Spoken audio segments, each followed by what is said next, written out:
On va faire un petit voyage au sein de ce grand vaisseau CR3 en partant de l'entresol, puisque c'est là qu'arrivent les visiteurs, et c'est un peu le départ un petit peu vers les autres étages. Donc à l'entresol, on a bien entendu l'accueil avec le plateau de consultation, les consultations de gériatrie et d'infectiologie, la consultation des fragilités, les consultations donc aux gériatries, et le centre mémoire, qui est un centre mémoire qui est labellisé et qui permet une prise en charge des pathologies neurodégénératives tant dans le diagnostic que dans le suivi et l'accompagnement dans ces pathologies qui sont longues et difficiles. Se rajoute à ce plateau de consultation l'unité de recherche clinique avec Solanges et Kevin Paulet.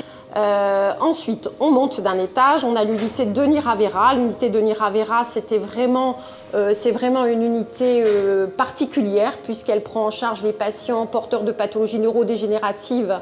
et qui présentent des troubles du comportement, mais également avec des troubles somatiques. Alors cette unité, elle est séparée en deux niveaux, avec plutôt une unité UCC,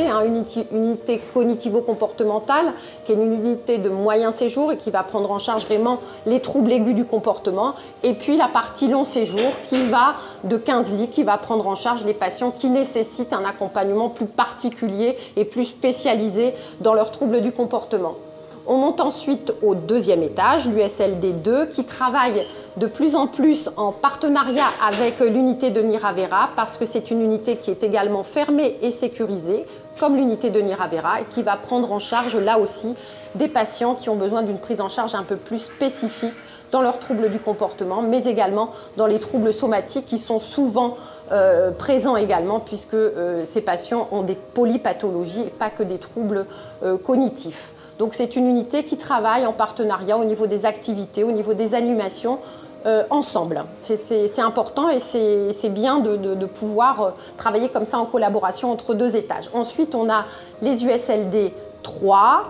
4 et 5, qui sont donc des unités de soins de longue durée plus classiques, on va dire, qui prennent en charge des patients dont les soins médico-techniques sont trop lourds pour qu'ils puissent être placés en EHPAD, que ce soit à Acquétudine ou à la nouvelle résidence du Cap Fleury.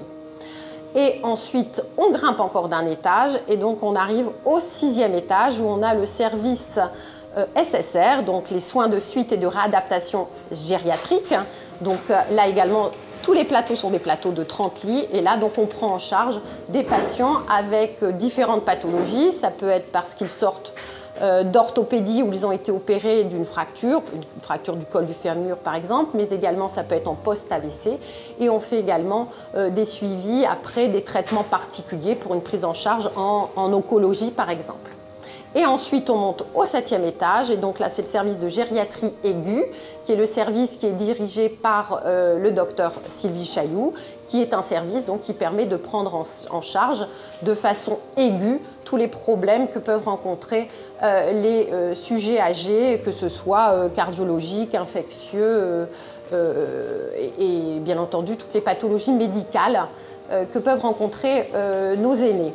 Et ensuite, on monte au 8e étage. Et au 8e étage, on a deux magnifiques terrasses d'environ, je crois, 500 mètres carrés à peu près, chacune. Et là, il y a également un plateau de kiné qui a une vue magnifique sur la mer et qui permet une prise en charge des patients.